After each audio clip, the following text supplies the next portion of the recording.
And we're live. Manny and I are flying duo today, I guess, not solo. Nice. But yeah, John is running for his life in Orlando. He's on day 3, I think. Did he say of the Something like that. He's doubling his mileage every day for the next Dopey 30 days. Challenge? Yes. So he'll be running 1 million miles on day 27, I think. So, and we don't know where Chuck is. He probably will be joining us at some point. Our best wishes to John if he's still going to be alive running 1 million miles.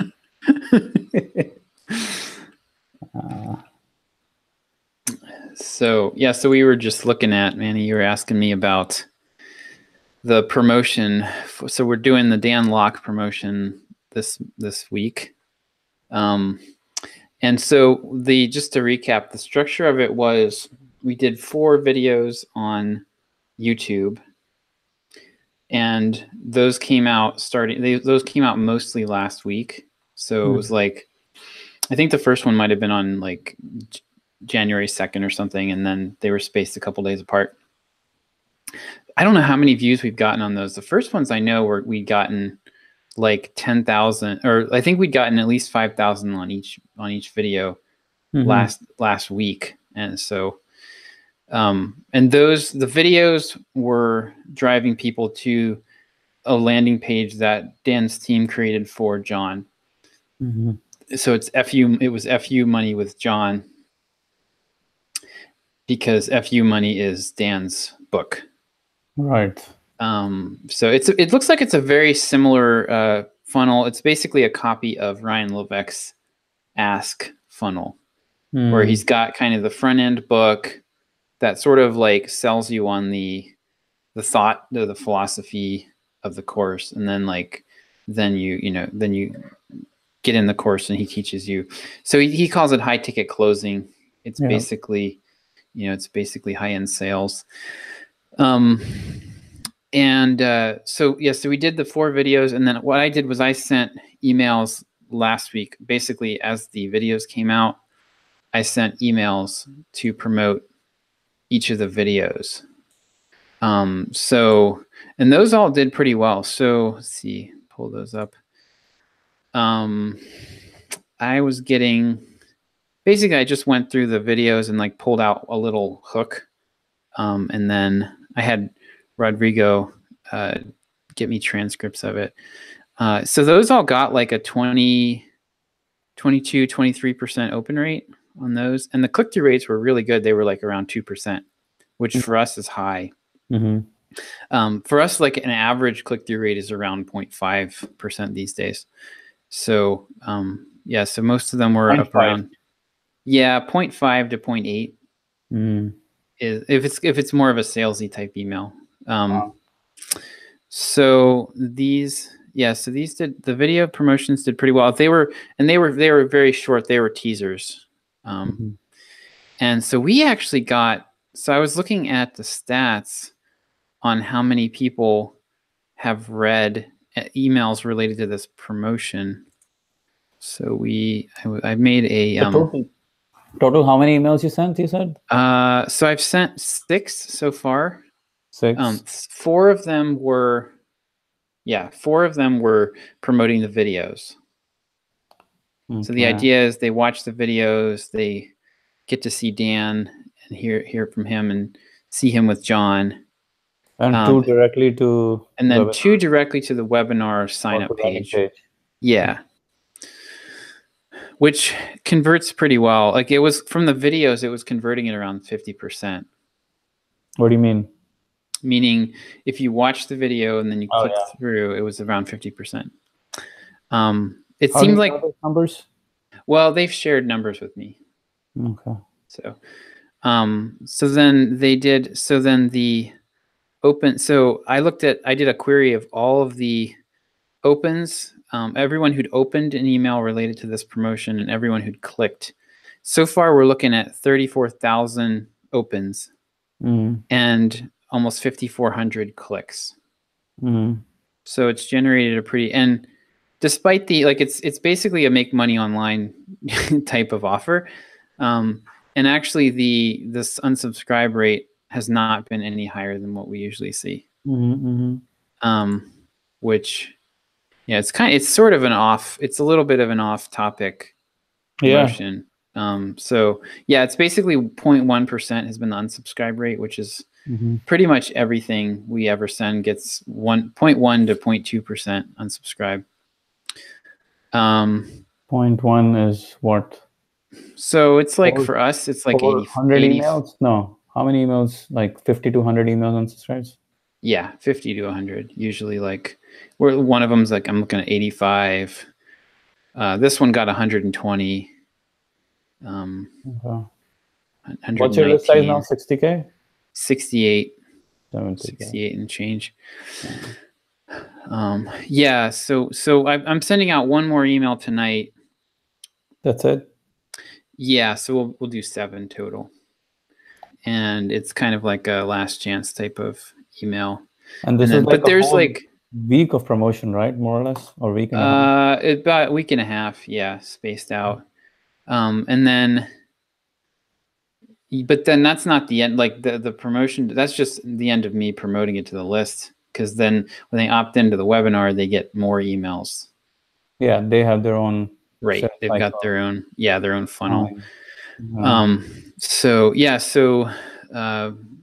but so far, last I heard from them, we have a total of 8 sales. So that's a $2,500 price point. You're getting $1,000 commission from what I heard. So $8,000, 5,400 clicks. It's like a $1.50. Yeah.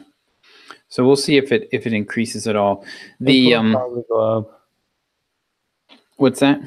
It'll probably go up. It'll probably go up. I imagine it'll be like around $2 a click or something like that. Yeah, it's amazing. Maybe $2 to $2.50. It's pretty hard to get past those EPC numbers, no matter what kind of offer you do, whether you do a $30 offer or $3,000 offer. It's not surprising to me. I mean, have you ever seen the Perry Marshall's 80/20 calculator tool? But I'm not sure what you're referring to in this space, because he talks a lot about all the different. Well, he has this calculator tool where you can basically punch in like how many people responded at a given price point, and it estimates based on 80/20 math how many people would respond at different price points. And I have found that to be very true. That's like where, like I don't get all tied in a knot about pricing. Like, it's worth testing, but I mean, you often the revenue ends up being. You can optimize for a precise number once you have the test going, but like those price points, like what is fascinating to watch is that we've done a $29 offer now and $2,900 offer, and the EPC ends up being very similar. EPC ends up being very similar. I mean, in this case, you guys did a week and a half long promotion. It's a different kind of promotion, but I mean, it's kind of even longer than that if you factor in all their email follow-up. Yeah, with and people. If you actually factor in the fact that John went to Vancouver and did all this work, then it's more like 2 to 3 weeks of promotion time for you guys. Yeah. Yep. So it's an expensive promotion. I am beginning to question when Dan Lok tells people, "Hey, we're going to get you 100 sales." Is that a really good sales technique, or is that? Well, I mean, it sounds like something that a high-ticket closer might try. I mean, I don't know. Like, I don't know what they were thinking. I don't know. I'm going to try to get their take on, like, did this just really... Hey, John. Who's John? What's that? We're talking about Dan Lok and the funnel. Oh, yeah. So, I want to try to get their take on whether this promotion, like, whether our audience underperformed for them or what. Like, I don't know if I'll get a straight answer out of them. I got that, actually. They sent me a voicemail today. Oh, okay. And Steven said that it was actually doing pretty good. He said it's basically on average. for what their performance is for. Okay. It wasn't above, it wasn't below. So he said they're pretty happy with it. It's pretty, like, it's just a matter of numbers, which is what I was afraid, like, when I first talked to him, was that, are we really going to have the numbers? Especially if we just only pushed the YouTube channel, which is what they originally were saying would be okay. Yeah. I was thinking we wouldn't make that many sales, but yeah, he said it's pretty much like right on what they, the other thing about it too, I think, is that they just were, and I think this is what he doesn't really want to tell you. Right. Is that the webinar was a newly recorded webinar. Oh, interesting. They had one that they were using, and so this was the first time. They were just getting it together right before we did the promotion. So. Okay, so he made some like vague comments about how they were doing deep optimizations. And I was like, what does that even mean? Right. Maybe they were 9 inches deep. I don't know. I don't know. They were talking to someone about it. You know, it's kind of encouraging because their conversion rate is not really like super high. Like, I mean, it's just what it is, right? It's like the way they're able to convert so much or get so many people is they're just hustling. They're just getting a lot of eyeballs. Well, yeah, they're getting a lot of affiliates too. Yeah, dude. I mean, like, if you're selling, they claimed that they told me that they were running cold traffic to this, and I actually don't believe that. They're running cold traffic from Dan's site to as in retargeted. Huh? Retargeted. It's probably cold traffic that they're actually just from Dan's site. What do you mean cold traffic from Dan's site? When they say cold traffic, they don't mean like ads that they're running directly to a webinar. I don't think. Oh, okay. Then what are they running ads for? Huh? What are they running ads for? I think when they say cold traffic, they mean people that visited the site. So it's retargeted traffic. Huh? It's retargeted traffic. It's not cold traffic. I don't think they're running ads. I think they're just when people are visiting his profile and his site at YouTube. Okay. That's what I would guess. I mean, they might be running some paid ads to it, not to they have the funnel, right, and then they have the pieces. I mean, they have the webinar and they have the piece the intro that I added to it in the outro. So they customized it, but okay. Did you record any? Does the webinar include you at all? Yeah, it's just the beginning and the end of me talking, just audio only. Okay, gotcha. So. Okay, yeah, because the emails that they sent me, I've basically just used their email copy. Yeah, I was kind of curious because I figured that way it would be like as pretty much as close to a pure test of their funnel as possible. And the email copy all mentions like I did this training with Dan. Yeah. So it seemed like they had some kind of customization. I would have liked to do like a live Q&A. Yeah. Probably would have helped convert because then I could answer a lot of questions like people are asking like, why are you promoting this? Like, I think a lot of people want to know, wait a minute, this doesn't sound like this is for programmers, right? And then talking about how like adding the skill of high ticket sales, of being able to close is like just a general skill that like to have good salesmanship. So, but yeah, I don't think I'll be able to do that. Well, yeah, I mean, this is an interesting window into the reality of doing stuff with affiliates. Yeah. Because this was a ton of work for us and a ton of work for them. Well, not a ton of work for us. This was a moderate amount of work for me, a good amount of work for you, John. Not for you, but for John, there was a ton of work. Yeah. Yeah, flying to Vancouver.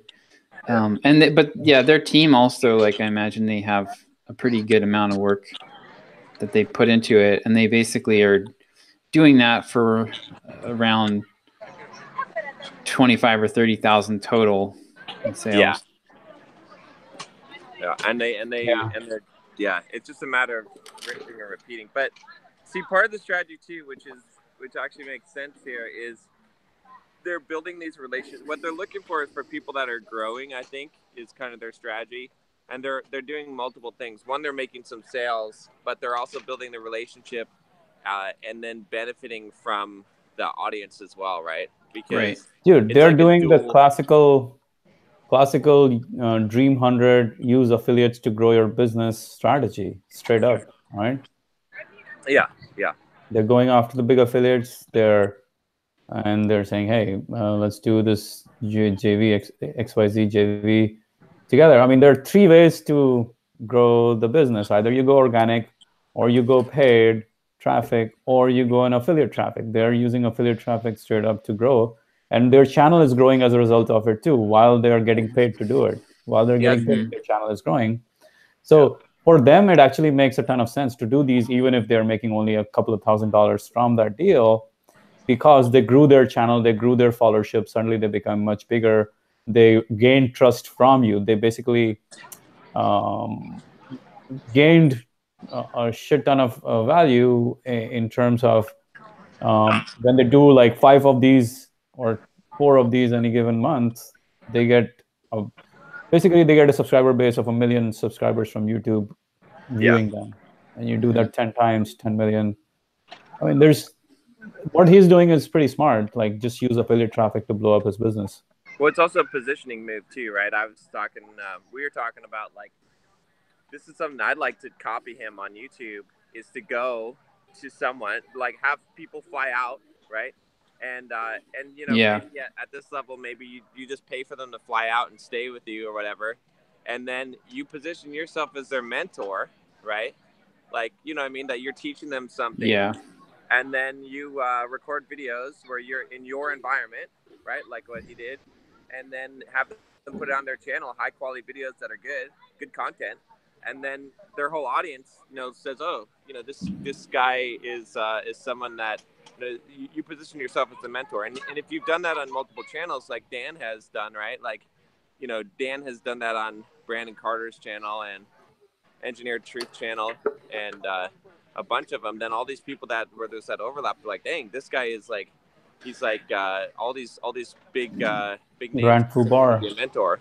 Mm-hmm. So it's a smart play. It's a very good positioning, and it's actually one of the cheapest, probably the cheapest way to build fast business, because ads are expensive. Organic doesn't have reach. Affiliate is the fastest in that sense, right? And it's quite scalable till a certain point in the business, so it's good. We were just looking at the EPCs. Oh yeah. For it, and it's almost like that's what Josh and I were talking about. Like, the EPCs don't really change, whether it's a $29 product or $2,900 product, because you're getting like $1.50 EPC right now. Right. So it's like, what? After all the, like, even no matter what you do, no matter what the price point, like the conversion rate slides. Our conversion rate right now on people viewing the page to viewing the FU Money with John page to buying is like 0.3%, I think. Yeah. So 0.3% from people who view the page? Yeah, people who view the FU Money with John. The landing page. Yeah, the landing page. Yeah. 0.3%. So 1,000 people land there, 3 people buy? That was as of last night. Or no, sorry, that was as of Tuesday night. It would be lower now because we haven't had any sales, I don't think. But it looks like 4 of the 6 people who bought were definitely already on the email list. I've got 6 email addresses from them, and 4 of them were definitely already came from the email list. So we'll have to see. We got a lot of cold traffic too, like YouTube traffic. What's that? YouTube traffic, you mean? Because the videos got way more views than normal videos. So it got some pretty good reach out there. Yeah. Yeah. So if we do the numbers straight up, here's what I'm looking at. 1,000 people click on the sales page, but getting them to the sales page is also the problem, or the landing page is the problem. Because you have to get them from YouTube video, otherwise it's not really that effective, I'm assuming, right? the effectiveness goes down, because you guys literally sent 5,400 clicks. So if 5,400 clicks were the numbers, then you should be getting 15 sales, or more like. So it's a 2-step. So they watch the video, then they have to click through. Yeah. So the majority of the clicks building for the video itself to get them to the landing page, and the landing page then has to convert them through the webinar. So initial pre-persuasion, pre-content, landing page, sales, webinars, sales funnel, all that stuff. Right. Everything combined, you sent 5,400 clicks and you got 7 sales or 8 sales. Yeah. Now. So 8 out of 50. No, that's 50. That's just from the email list. I have no idea how many clicks came through YouTube. That John should have those numbers.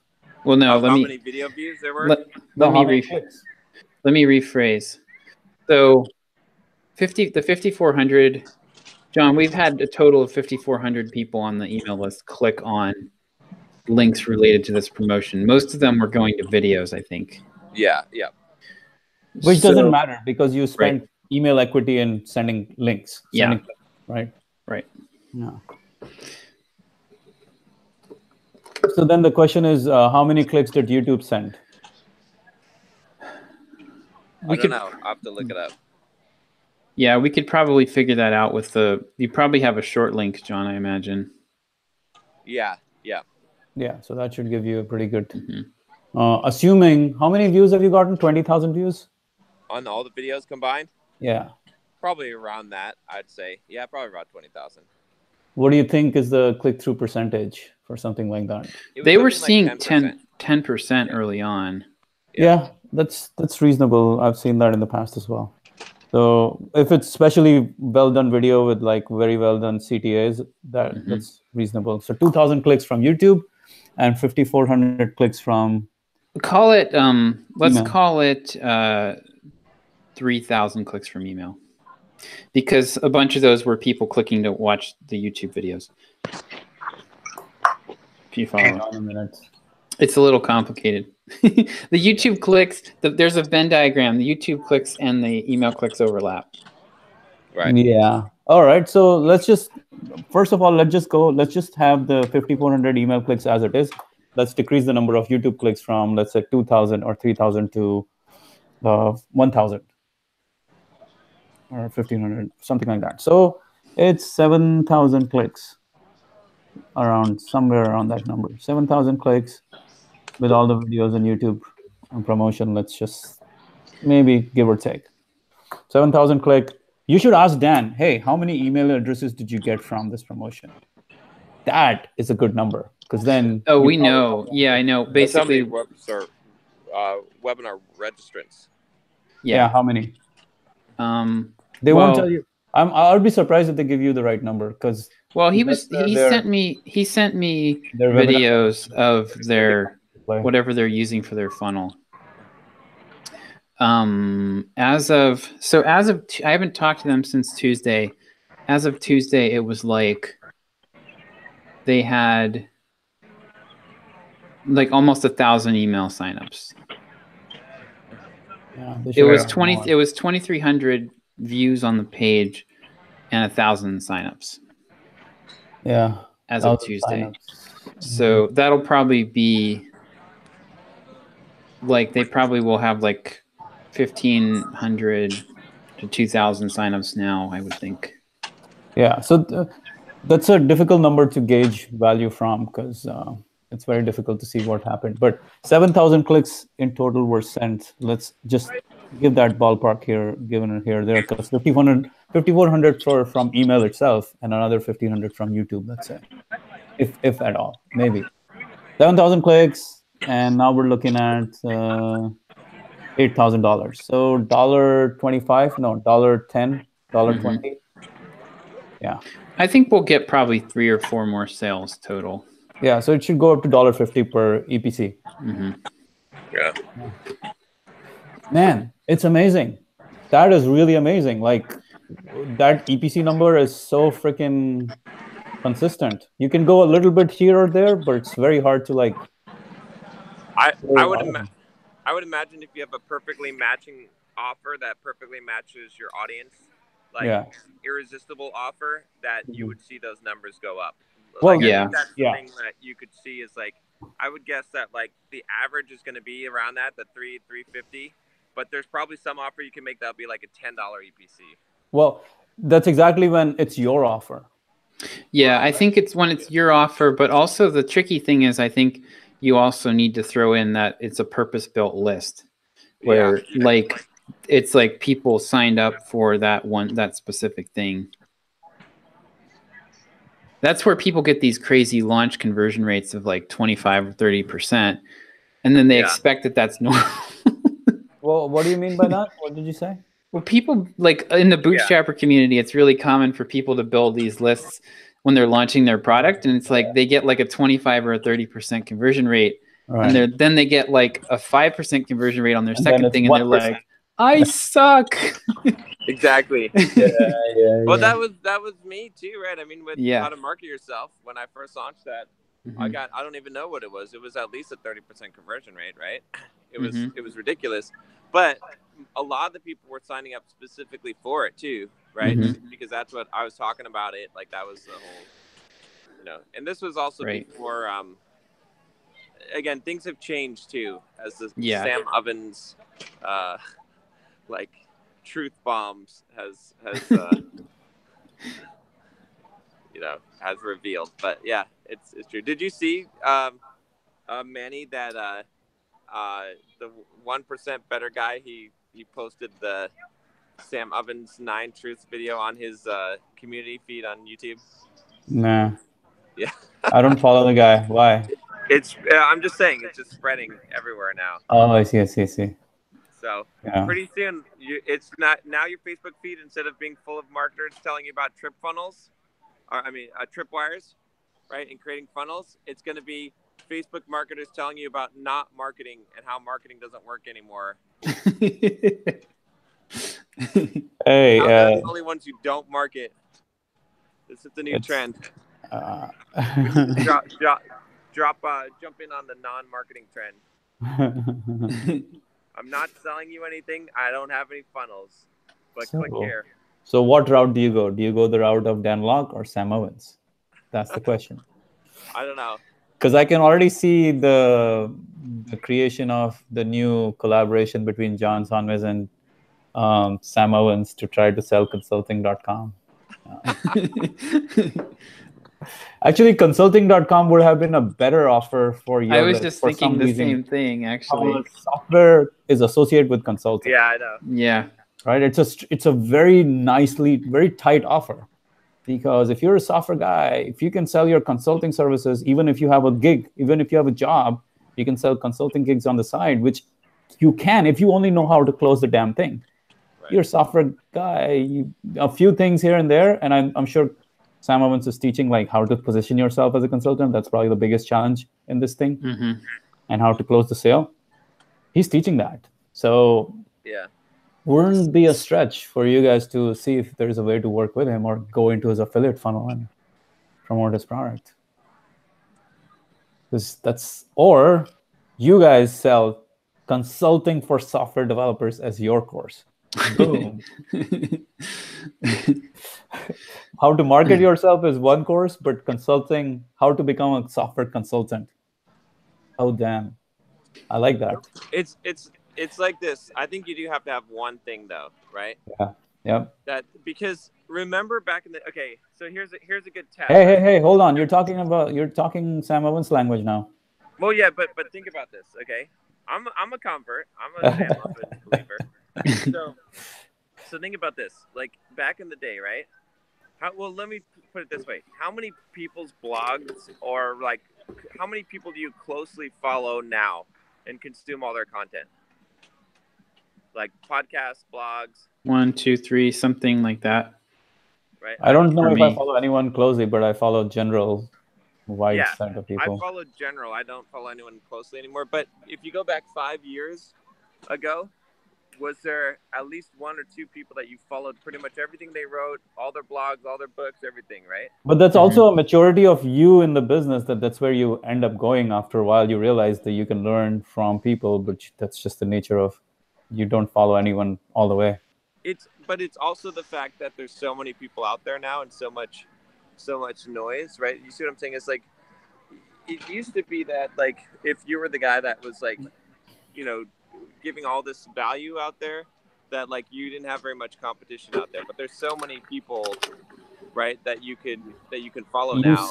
Okay, so I'll counter to that, because what I see all the time is when there's a new person, someone new starting in the business, they will become a fan of someone for a while, and they'll be like, "Oh my God, they're doing this." Yeah. And I saw that firsthand. Oh, I see. Yeah. This girl I know through some other thing, and she was like, "Oh my God!" That was the most evasive. Yeah, I didn't want to talk about how I know. She was like, "Oh my God, I'm such a fan of what's her name, Rachel Hollis, right?" Rachel Hollis. She basically tunes into her Facebook Live every day. She listens to every podcast episode. She knew Rachel Hollis was going to be in XYZ city, so she was like, "Oh man, maybe I should go there because I'll run into XY," like stuff like that. Yeah. Fanboy syndrome. Initially, you're really excited about those people, but over time, as the more you learn, the more you're like, "Okay, well, there isn't really anything new here. Yeah, there's a few good ideas here, but I've seen all of that shit before." You've seen most of the stuff before, so nobody really gets, like, nobody can give you as much value as initially when that one person really gained your trust. And you become savvy in marketing as well, so you learn more about like how marketing works and what they're doing. So you're like, okay, well, good stuff. Okay. Yeah, fair. That's a fair enough point. We're not, none of us are young bloods, so we don't know. We can't make the comparison, I guess. We've been around the block a couple of times. So initially, when I remember, like initially, even when there were like a bunch of people, I was really excited about XYZ person, like Brendon Burchard. Yeah. Really excited about that guy compared to a lot of the other guys that I knew in the space, and I would follow him. But then after a while, I'm like, okay, well, it's the same shit all over again every time. Yeah. So, It's definitely become more saturated, though, for sure, though. Like, yeah. At this point, like, one thing. I was trying to look at like the numbers from the Danlog, and like, does it even make sense to do advertising for that? From your point of view, no, you guys. No, because if we can't, I mean, like, the EPC needs to be much higher for advertising to be feasible. And like, I mean, we've sent 7 emails. We've engaged 68,000 people who are really warm, plus all the people on John's YouTube channel for 8 sales. No, there's no way that's going to work. Remember, on Dan's side also, he has another close, a second close. After the end of his program, right? He sells them another $3,000 continuity program with $2,000 of it up front as initiation. And he does like a 30% close rate on that. And this is after at the end of the funnel, after they've gone through the whole course? Yeah. So he makes a lot of money from that. Like, it's worth it for him. You see what I'm saying? Like, we're making $1,000 per. Yeah, we don't get that. Yeah. Oh no. Oh, you don't get the back end of the funnel. You only get the front end.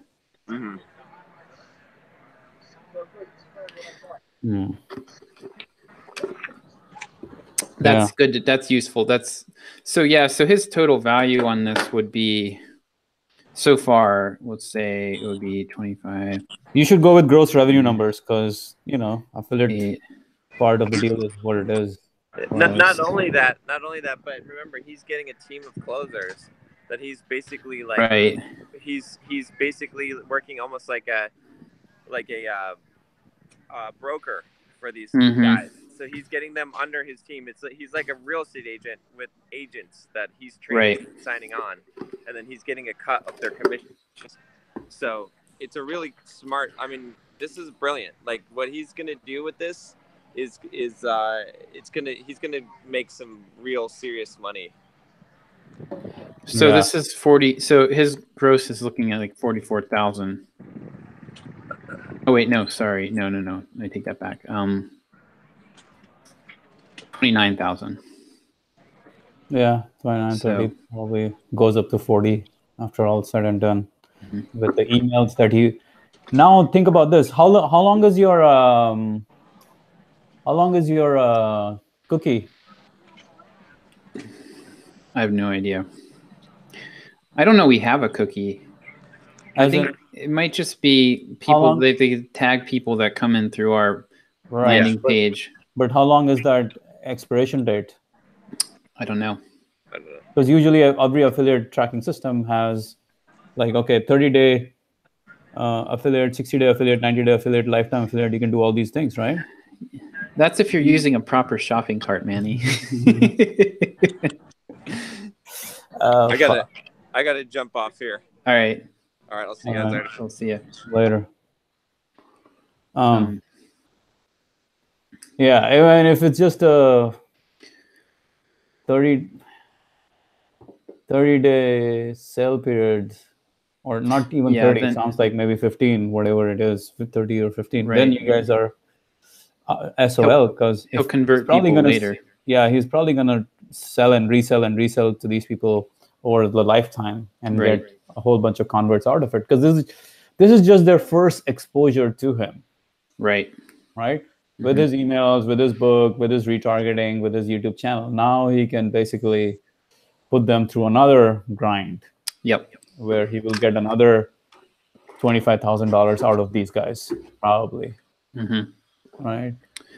Yep. Got 10 sales, he'll get another 10 sales.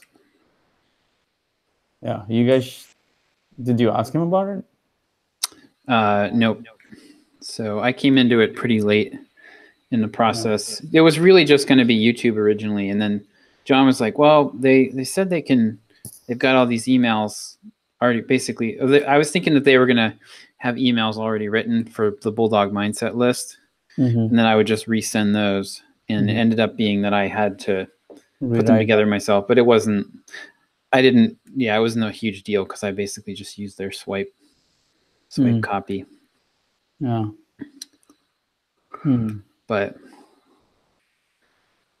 yep. So the only way to increase, but it's a pretty. I mean, I'm just thinking of it from Dan Locke's point of view, like how you can emulate, or how any of us can learn from this affiliates, from this model that he has.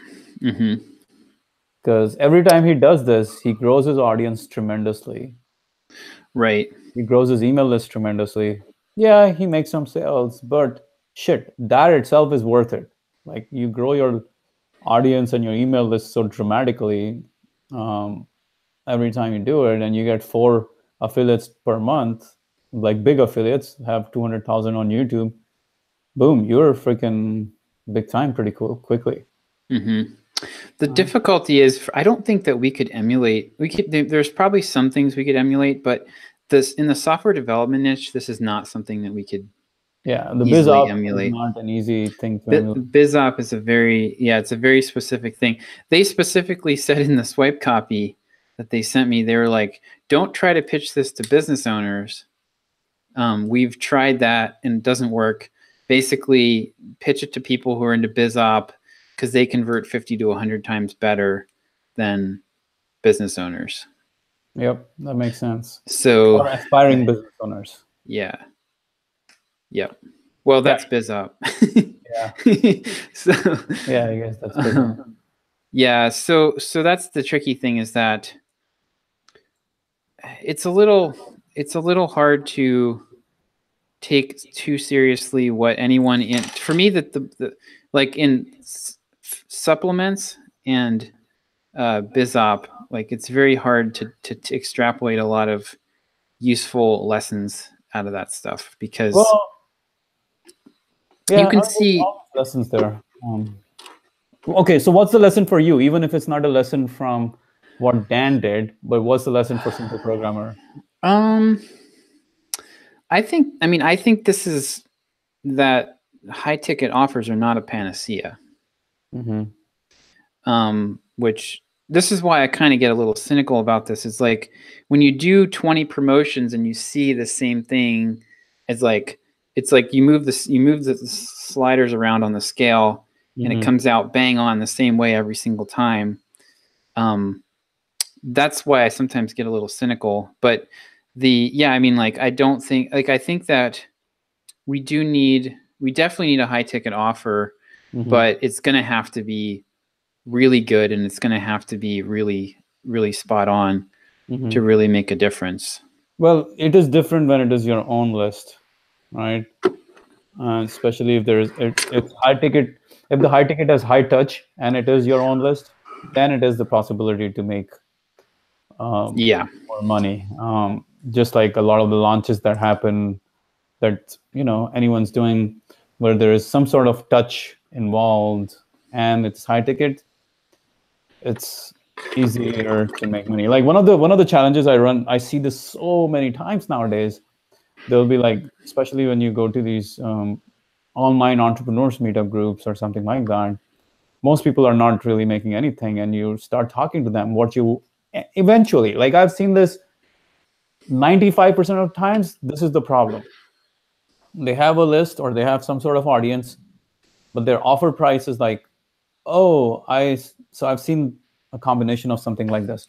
I have this $10 ebook that I'm trying to sell and I'm not making any money. I'm like, there's no way you're going to make money. Like, you don't have the freaking audience. You're sending, even if you send 1,000 people to that sales page, you're fucked.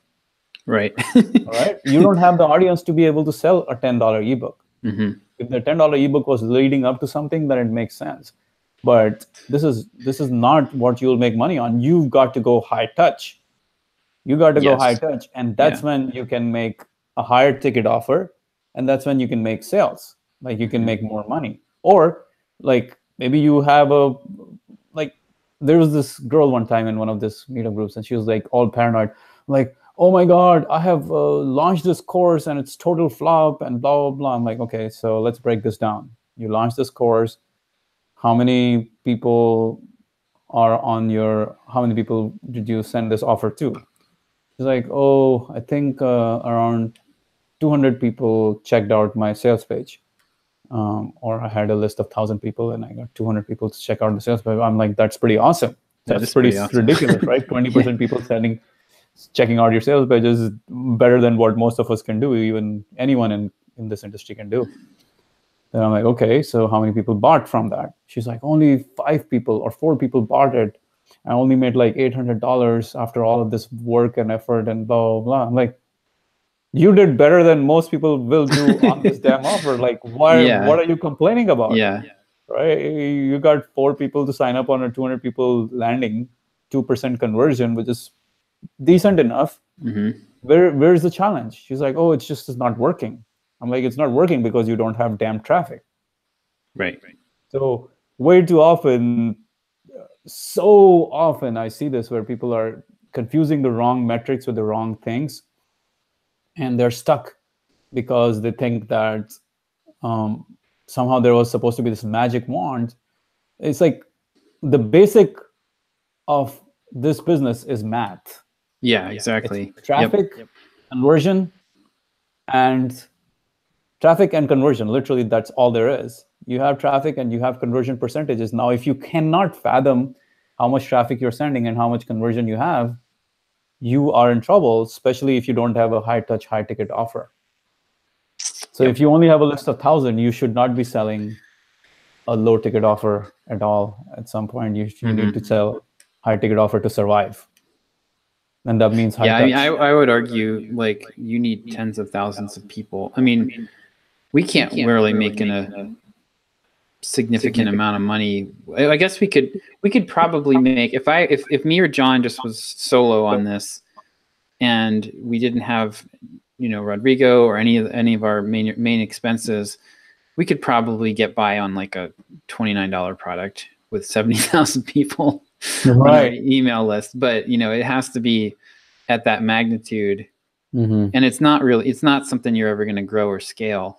Yeah, you need high touch when you're early on and that you need high ticket, and the only way you can sell high ticket early on is high touch. You can't sell a high ticket without really having any credibility in the market space most of the time, which is not like, you can't sell a non-high touch high ticket item early on in your business most of the times, unless you build some credibility. Well, and even Dan, like Dan's thing is very high touch. Like the sales funnel is pretty automated, but like John said, he gets on the webinar with those people and like tells them it's a hour and a half webinar and it ends up being 6 hours. You know, that's one of the ways you do brainwashing. Seriously, I didn't know that. I just learned about it. All right, say more. So like, so the way it works is, let's say you invite people to a webinar at 7 p.m. Right?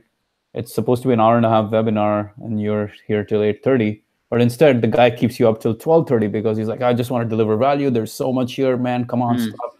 You're not going to sleep right now. So the fatigue lowers your resistance. The fatigue lowers your resistance. The fatigue lowers your, prefrontal cortex activity. I haven't even talked about the part where he puts you in a cell naked and like won't turn out the lights for 48 hours. that's exactly how high ticket. That's his $3,000 upsell there. John didn't tell you how it went down with him. No, maybe he didn't talk about it on the YouTube videos. No. He's gonna talk. I'm sure there's a video coming of how I became a Dan Lok convert. Yeah. So Dan, what Dan's delivering is not even close to automated. Like he's got, his sales funnel is somewhat automated. But he's got a team of people that are hustling to make it, to feed the beast. Yeah. And then the actual delivery is very high touch. Probably a mix of both. I would assume there's a bunch of content, but then he gets in for I'm sure it's partially like but and then like I think he has an in-person event, and I'm sure that the high level, the upper level people, he's got more personal involvement with them.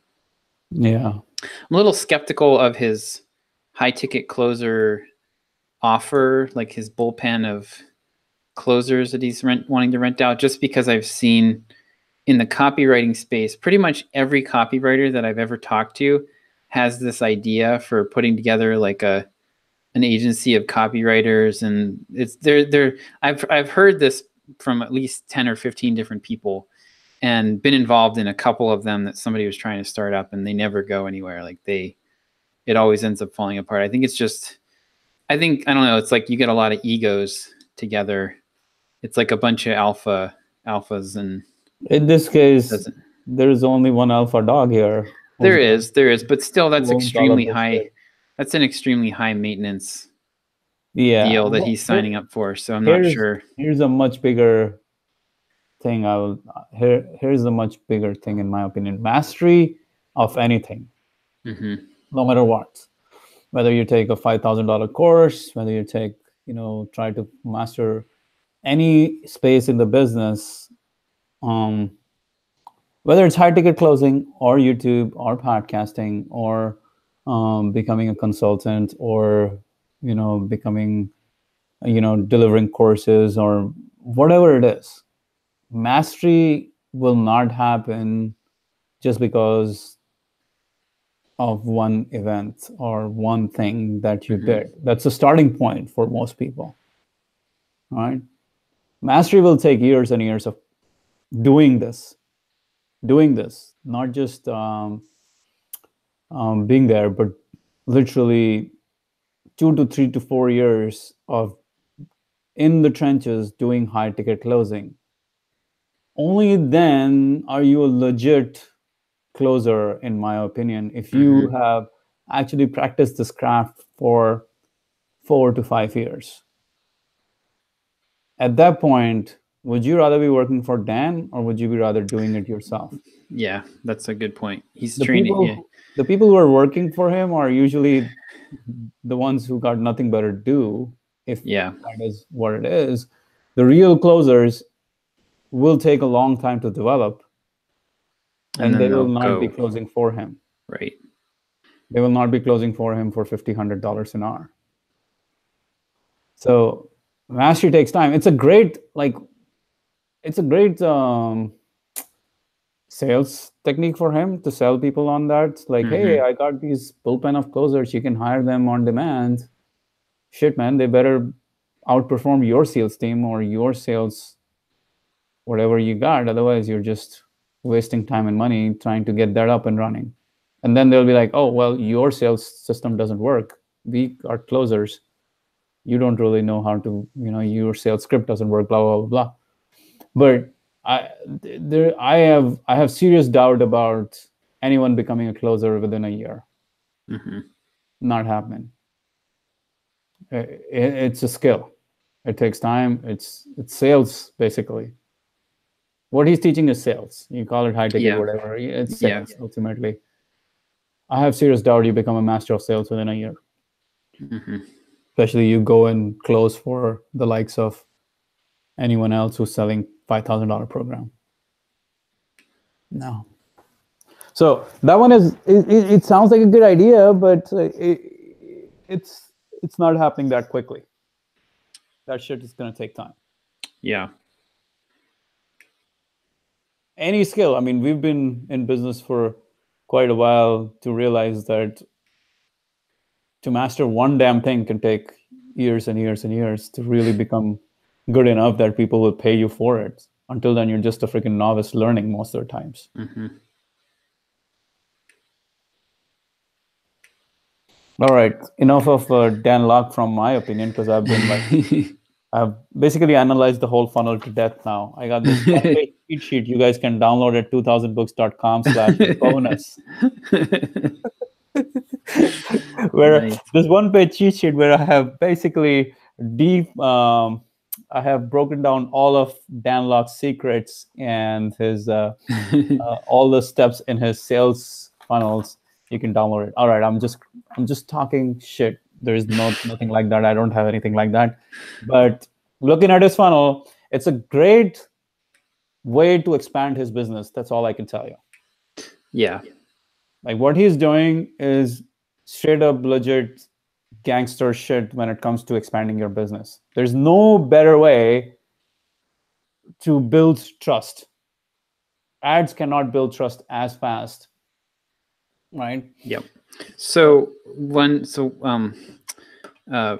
Perry Marshall knows one thing he's told me is that most of the dirty little secret in internet marketing is that almost none of the internet marketing people can make paid ads work. Okay, fair enough. It's not even a dirty little secret to me because most of them are just anyways, I want to hear the whole story. But yeah, so basically the only reason that they exist and the only reason anyone knows who they are is affiliates. Oh, I see. The only reason anyone exists is because of affiliates. Yeah, pretty much for the most part. Because he gets them coming to him asking for help. But I mean, like even I don't know who all this includes, but he knows all the top level people. Yeah. So now marketing online is one of the most difficult niches to be profitable right in. Yeah. But yeah, so basically like, even the people teaching paid traffic for the most part can't actually get their customers that way. They use affiliates to sell. They use affiliates, yes, because just an interesting little tidbit. Interesting, quite a bit interesting, because I know people who have made paid traffic work from War Room. I know people who have made paid traffic work and made serious dough from it. So I'm not going to say that nobody can, but I would 100% agree that there's a very few percent of people who can actually make it work. Yeah. Because it takes a serious level of dedication and building that skill and being able to let go of money initially to get to the next phase. Yeah. Most internet marketers are hustlers. They're just living paycheck to paycheck, not like, okay, let me, strategically make this happen in the next 4 months, 6 months, a year, or whatever. Like Tai Lopez is an example. Did he make paid traffic work? I don't know.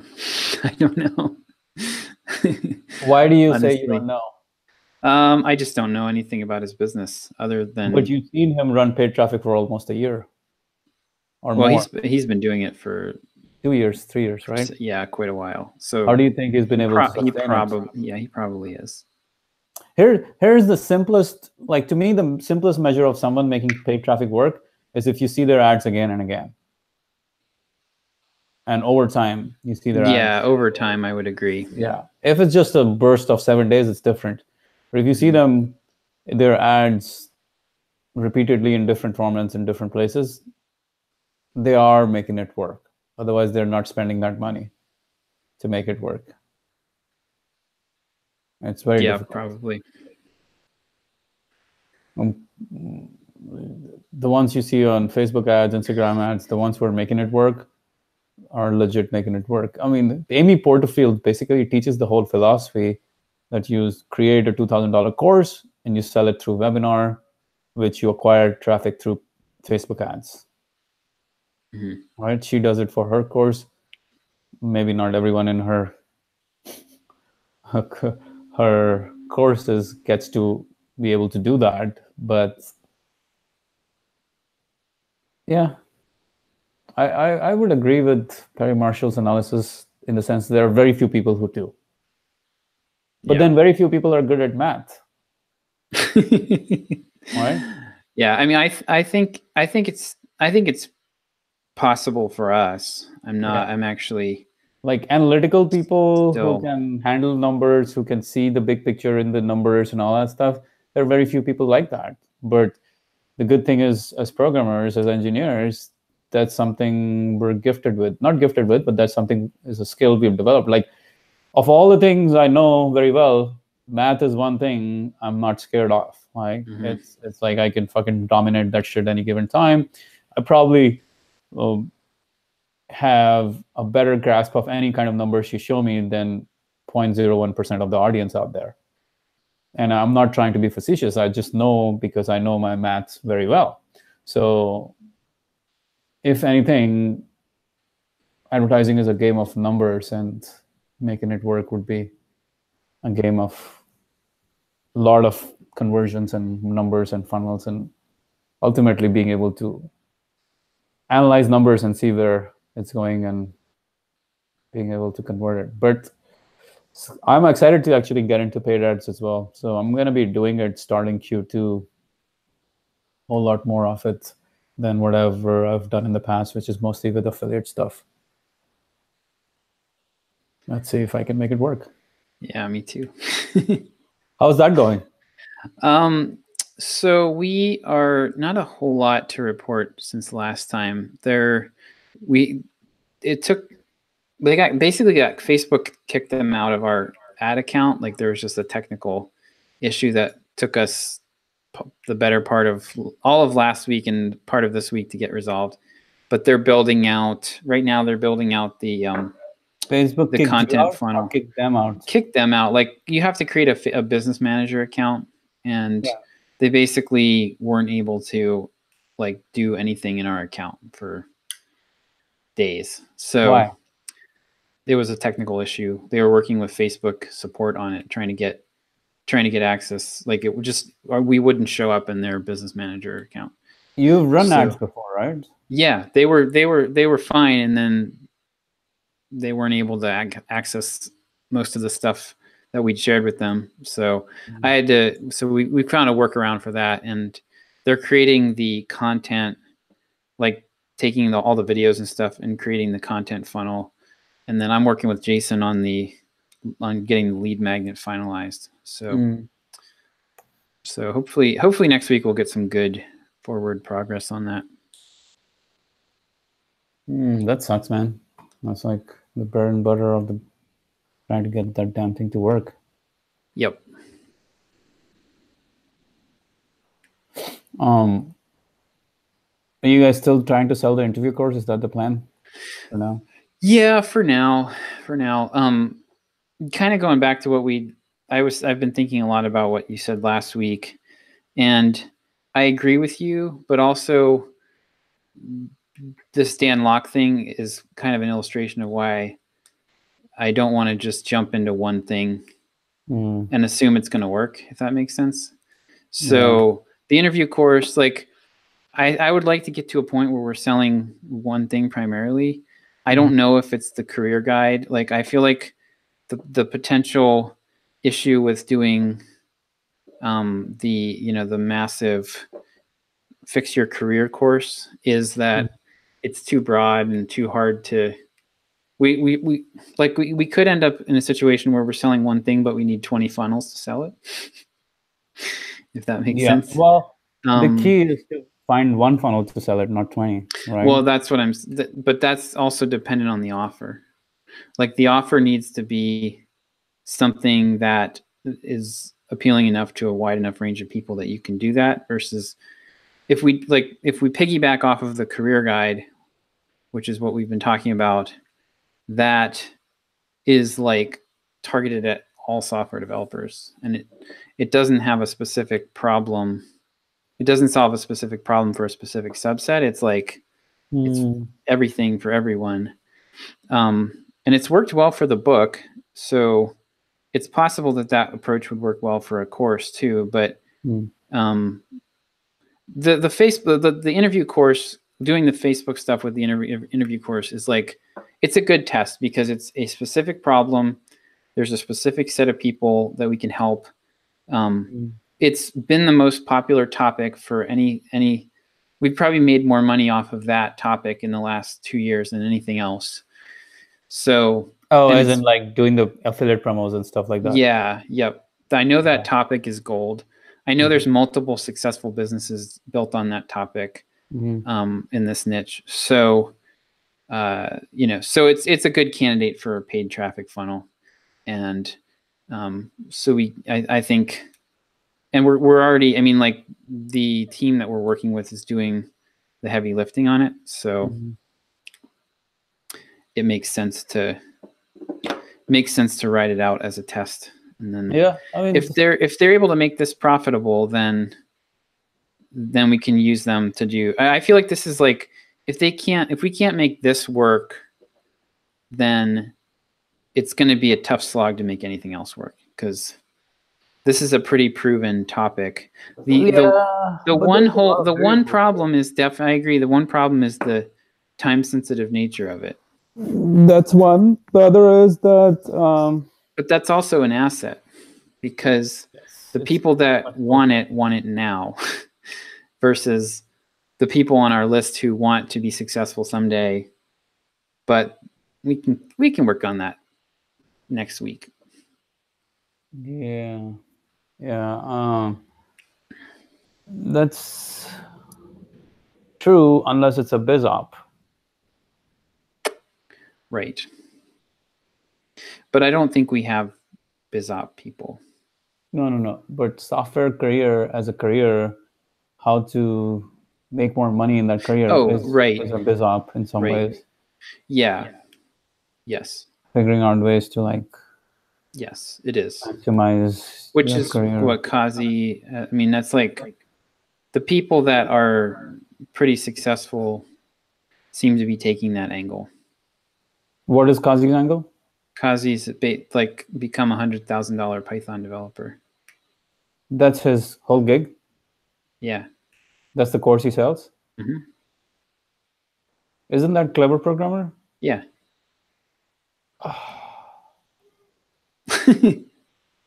Just that is the sales page. Basically, yeah. Yep.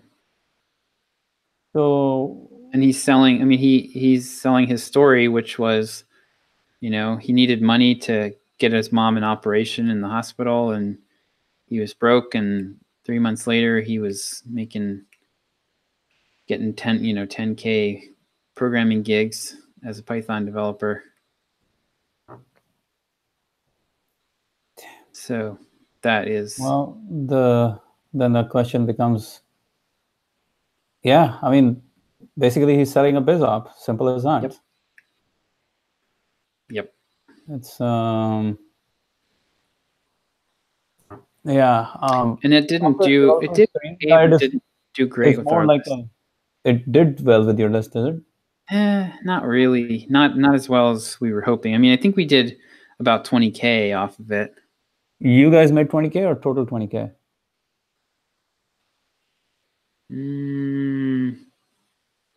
I think we total 20K. I think it was total 20K. Yeah. I can't remember though. Yeah. That's a pretty smart niche. Yes. What he's doing. Like I think he can pretty quickly go from Python to a Java 100K developer and so on and so forth. Unless someone else comes in and takes that. Well, Python's also the language du jour. Like it's the hot topic. High end of scripting. Yeah. Yep. So yeah, and it has the asset of like all the sexy hot jobs, and the Python development jobs are very high paying. Like the average salary I think for a Python developer is like 120,000. But what's not really clear about that is that the majority of them are like in machine learning and computer vision and very specific sub niches. So if you don't have those skills, then you're doing website development and the salaries are like, there's really I don't think there's much of a demand at all for Python web developers. There's some, but if you look at the jobs posted, there's not really that much out there. But yeah, that's what his whole. But that didn't really go over all that well with our list because we don't have new programmers. We have some people looking to get into it, but the majority of them are experienced, and they're more mature and they're less they're less looking for the next hot opportunity to jump on. Interesting. Yeah. I still am more in the cart of, or more on the side of like one course, one thing. And I'm actually trying to streamline everything in my business now to go to that process, because that's the only way I can fine tune everything and get to that point. Yeah. Otherwise it gets complicated. Right. Yeah. I would like to get there. I think it's a matter. I think there's some level of like, you have to try several things first though, before. Yeah. You're not gonna hit on that right away. That's true. You can sometimes, but most of the times it's a process of trial and error. Yeah. So you get to that specific thing that hits the nerve with the audience, and now you can go all in with it. It's true. That's true. Yeah. And the book definitely has done that.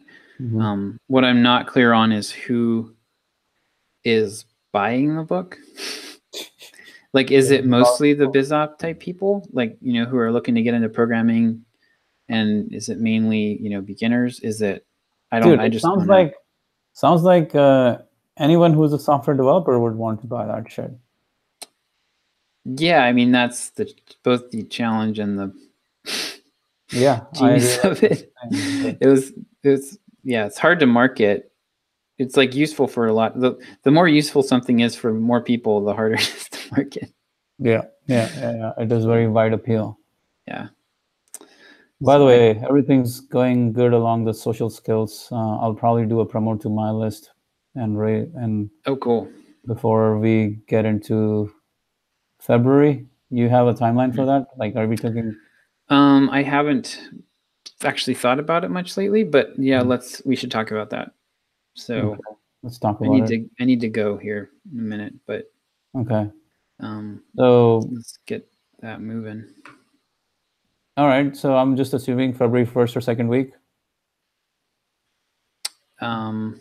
Yeah, that'll work, I think. Okay. Leading up to Valentine's, I think. Oh yeah. Good traction on that front. Yep. Few saucy emails from you and John about Valentine's. That will be fun. Yeah. Cool. Man.